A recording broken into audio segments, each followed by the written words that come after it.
The rain turns Broad and Ninth into a river of broken neon, and Evan walks into a restaurant that carries his last name.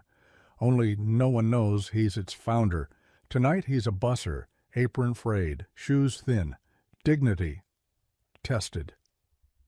He came to watch, not to act, but a manager drunk on power, a server hiding tears, and food that could poison instead of nourish, leave him no choice. When the mask slips in front of staff and guests, the truth will strike harder than the storm outside. The rain makes the street look like a river of broken neon.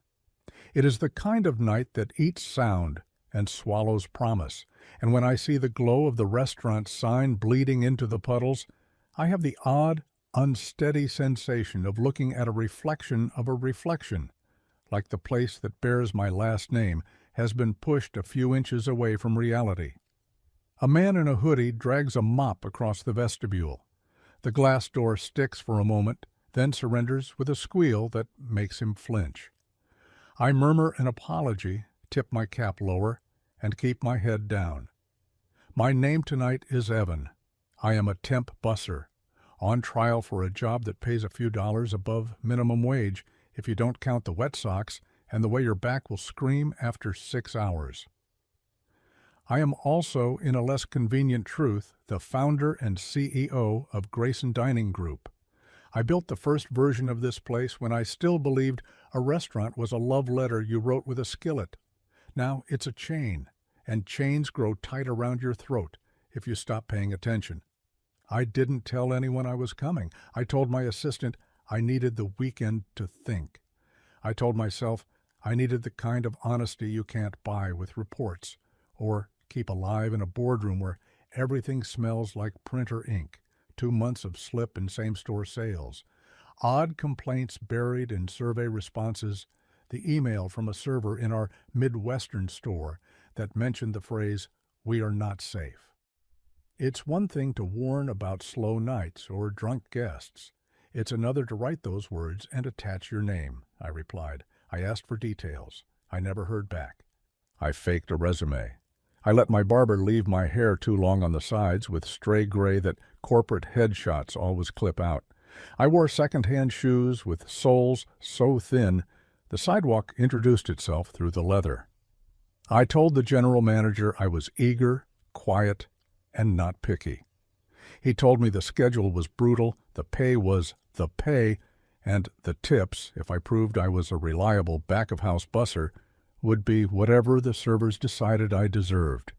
He smiled like he'd said something funny. Then he added, "Here, nobody deserves anything until they earn it." I step inside and I take a far corner and I breathe, deep enough to smell the ghosts of garlic and lemon and fryer oil. The line cooks have the exhausted posture of men who had other plans. The bartender arranges lime wedges like she's assembling tiny green doors to a better life. The host's podium lists to one side where some impatient elbow once leaned too hard.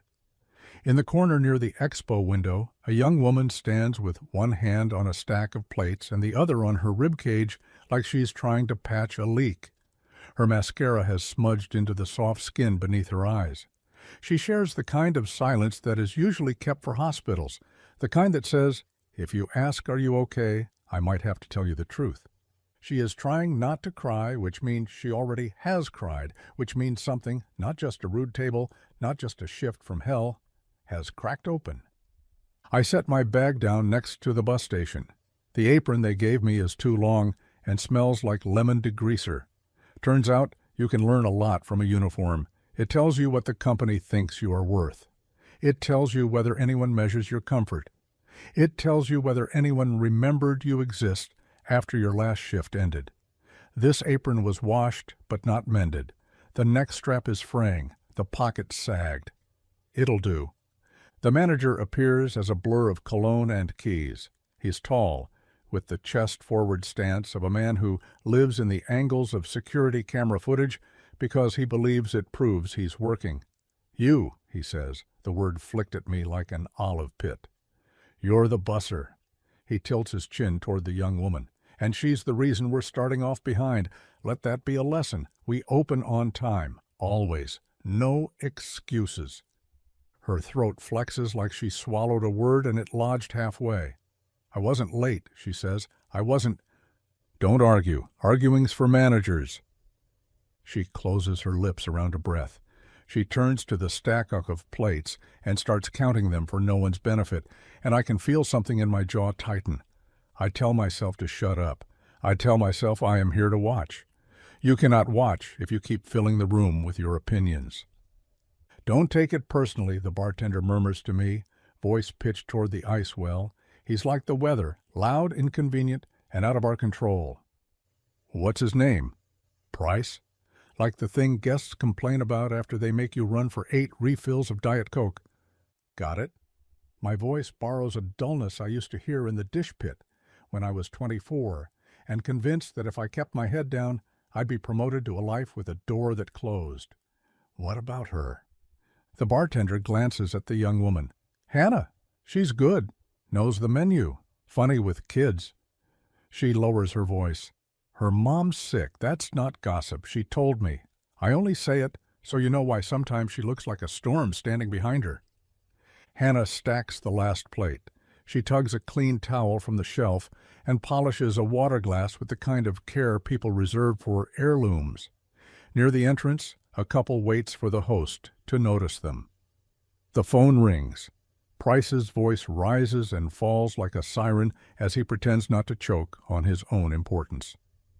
Evan, I tell the bartender when she asks for my name. Mara, she says, if you break a glass, I'll tell you it was my fault. If you get yelled at for a thing you didn't do, I won't look away. The first hour drags like a leg that slept wrong. Then the restaurant fills. The rain drives people in, and the promise of heat drives them to order carb-heavy. Bowls of pasta steam at the pass. Cobb salads frown at you with their rows of compliance. A kid in a soccer jersey dumps a sugar packet like confetti. I move between tables with my shoulder not quite mine. I become a machine that notices what shines and what stops shining. I wipe, I stack, I bend, I lift. A rhythm grows. Plates, scrape, nod, step, smile, plates, scrape, nod. In the line, a cook named Miguel calls behind with a voice too soft to carry. Price doesn't hear and steps into him. Alfredo sauce kisses a shoe. Price swears. Miguel apologizes for physics. It is then, in the swirl, that I notice Hannah in the hallway that leads to the employee exit, back turned, shoulders taut. I am carrying a bone pile when she turns her face half away, and I see the fresh stripe of a tear, not theatrical, not manipulative, just a leak in the dam. I blink. 2 years ago, if this moment happened, a manager named Janet would have met a server in that hallway with a bottle of water and a whisper. Take a minute. I've got your section. Then we expanded. Then we squeezed costs in all the places spreadsheets like to pinch. I told myself we would preserve the parts that mattered. I told myself we were the exception. The hallway tells me I'm not sure. I set the bone pile in the dish bin and follow her. The light in the hallway is bad, the kind that makes everyone look tired. Hannah's nail polish is chipped the color of a bruised blueberry. Her fingers tremble as she digs for a tissue that isn't there. Hey, I say softly, which is not a corporate word. It's a human one. You okay? She inhales, holds it, lets it out. I'm fine. That word can mean I'd rather not talk to a stranger while my face is leaking. She smiles despite herself, which means it's not lost. It means I don't have time to cry because Table 12 needs ranch like yesterday.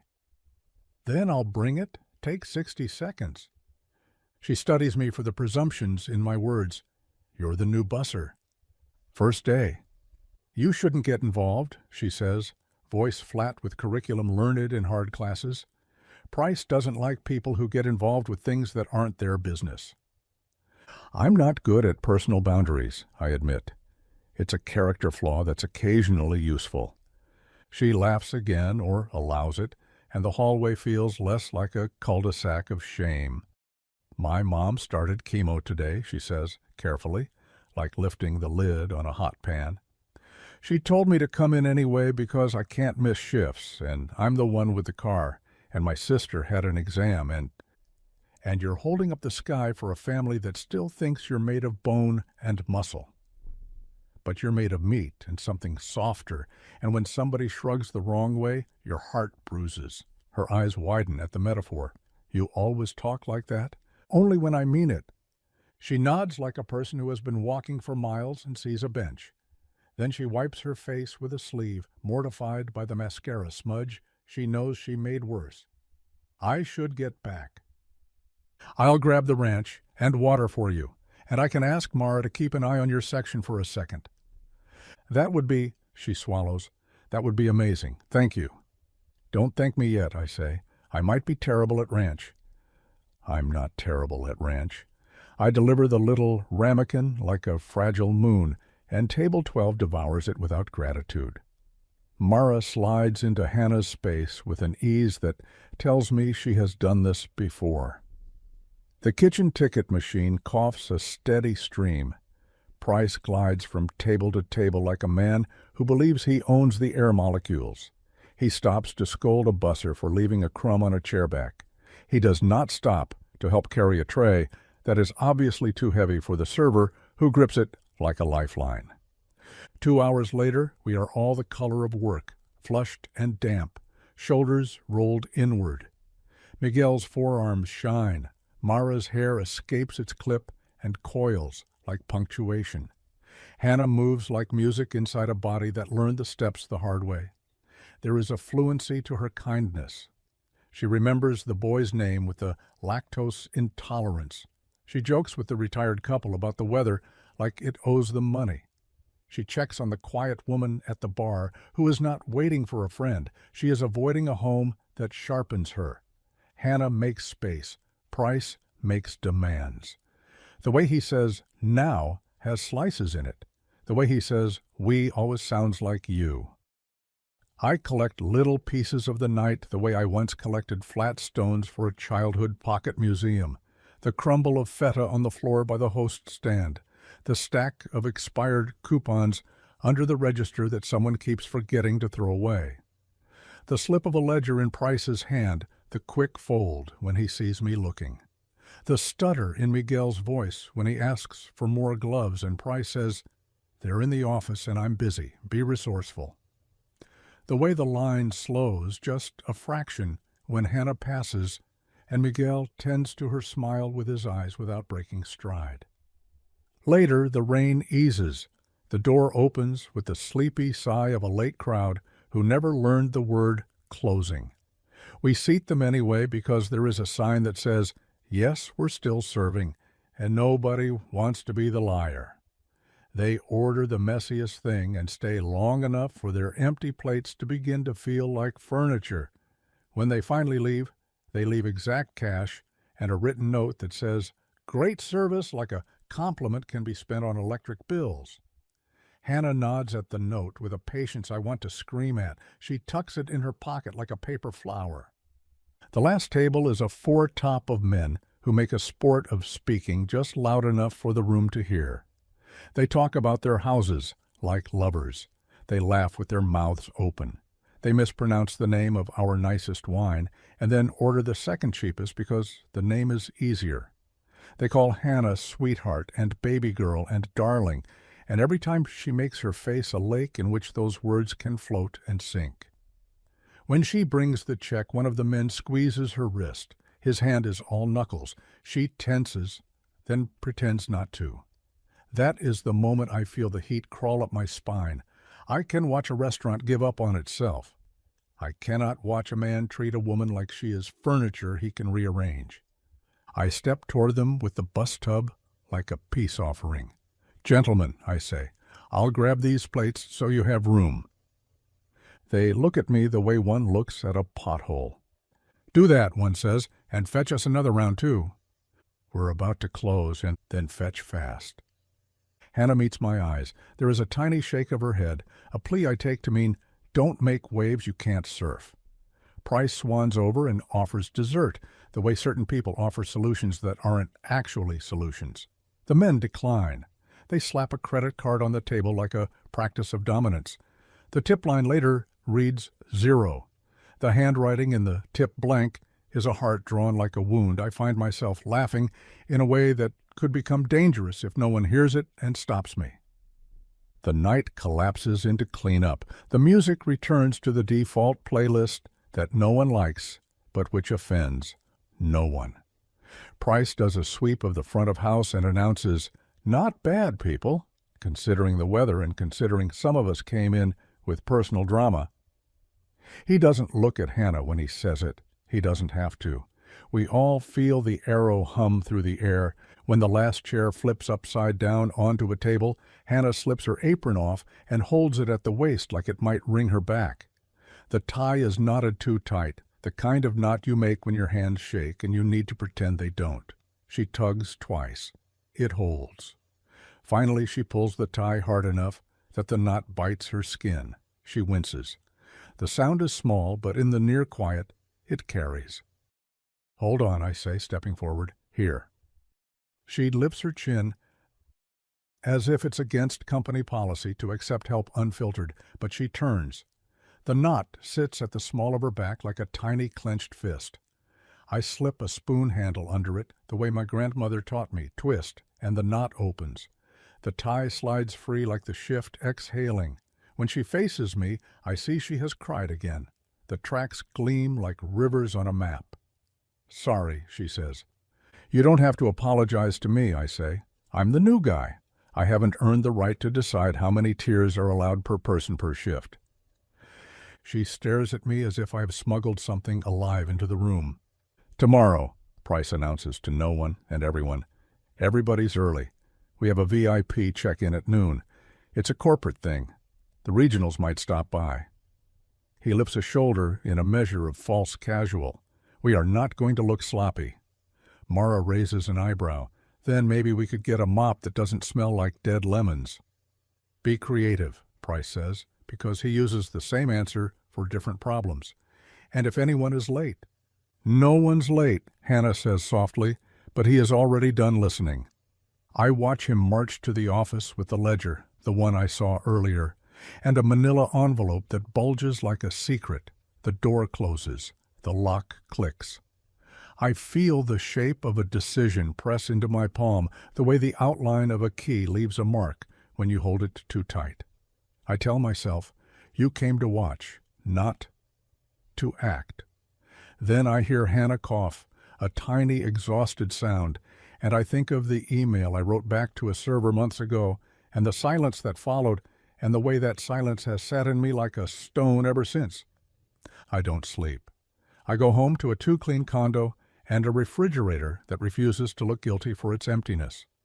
I sit at the island where a bowl of fruit goes to die, and I tap my phone against the marble. At 1 a.m, I text my CFO 3 words, "Need camera logs." At 1:02 he replies. At 1:03 I add, "From Broad and 9th location last 6 weeks. Silence for a minute, then, okay. At 8, I am back. The sun burns through the last of the storm. The restaurant looks younger in daylight, the way some faces do. The windows are streaked with an effort that makes me hopeful. Miguel bounces on his toes like a boxer testing the ring. Mara slots napkins into their sleeves and whistles off key. Hannah is not there. "She's late," Price says to me, so pleased with the excuse to say it that I want to hand him a medal engraved with the words, "I got someone." "She texted me," Mara says. "Her car didn't start." "Not my problem," Price says. "If you can't get to work, you can't work." I picture a lecture on empathy.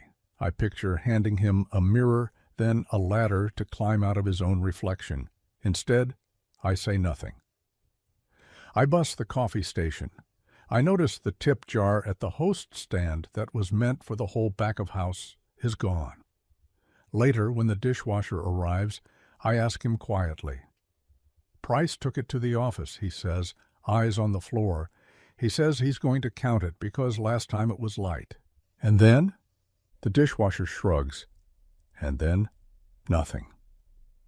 An hour into service, Hannah arrives, breathless and contrite and bearing a paper bag that contains a stack of legal papers bound in a band. I'm sorry, she tells Price. The cab took forever. My mom's doctor had me pick up these forms for her disability application, and I... Don't bring your home into my restaurant, Price says, and he actually points at the door with 2 fingers like he's exiling a country. Clock in and stop making excuses. She nods and swallows and does what he says. I think of all the times I told myself that strong leadership is decisive, and I want to edit the definition to include tenderness. Table 4 asks for extra napkins. I deliver them and pretend not to hear the man mutter about how kids these days are always smudged and crying. The VIP check-in at noon is not a person, but a spreadsheet ritual for a promotion we're running next month. Price acts like the Pope is coming. He polishes menus and hides a chip in the wall with a print of Tuscany that is so cliché it becomes satire. He does not, I note, fix the leak under the 3-compartment sink, even though I found the repair request forms crumpled in the office trash last night when I went in to change the sanitizer. I did not mention that I saw ledgers stacked on the desk with amounts circled in red and the words vendor variance repeated like a spell. I did not mention that I saw an email from our dairy supplier, unopened, with the subject line backorder notice in all caps.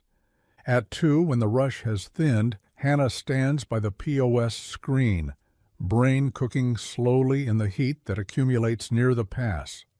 The legal papers she brought sit beneath the POS printer where they are gradually absorbing a thin film of grease. I slide over and rescue them before the corner takes a permanent omelet. Don't let these die here, I say, and she laughs a sound that has a crack in the middle. My mom asked me to find a notary on my break, she says. I have 15 minutes. The closest one is a mile away in the wrong direction. I'll go, I say. I can run. You can't leave, she says, genuinely surprised. You'll get in trouble. I can take a late break. It's fine. Show me the place. I lift my phone like a promise. I'll go. Price can yell at me when he notices. I can take it. You really shouldn't, she hesitates. Then she does the math of her mother's day and the way time has teeth. It's at Sampson and Pike. The app says they're open all day. She exhales, smiles. You know you're going to get yourself fired for me, right? Wouldn't be the worst story I've earned. I jog to the corner. The air smells like warm bread from the bakery across the street and like the rain-altered earth. The notary is old and efficient. He stamps the forms with the speed of a drummer. He doesn't ask personal questions. He sees tears drying on a signature and doesn't turn the page slower. I rush back, papers above my head to avoid the worst of the kitchen sprays at the dish pit. I hand them to Hannah like I'm returning something I borrowed. She looks like she might hug me. She doesn't. But the air between us loosens. I wish I could say this is when I reveal myself. I wish I could say the story ends neatly, with me in a clean suit, giving an employee with smudged mascara a promotion, a raise, and a happy ending, folded like a napkin over the lap of her life. But what follows is not a neat thing. What follows is a fight with the kind of rot that sets in quietly when you stop trusting that the people at the top remember what it is to be at the bottom. At 4, a delivery arrives that was supposed to be at 10. The boxes are dented. The dairy is warm enough that it studies you back. Miguel squints at the sour cream container and shakes his head. We can't use this. We have to, Price says. We're not a charity. We'll make people sick, Miguel says. We'll make her mom sick, he adds, nodding toward Hannah, in a way that is both a fairness and a plea. Price looks at the clock like it might back him up. Log it, he says. Say it arrived fine. Our numbers are already... He stops. He remembered who he was talking to. He gestures toward the office. I'll take care of the paperwork. He will, I think. He'll take care of it until no one else can see.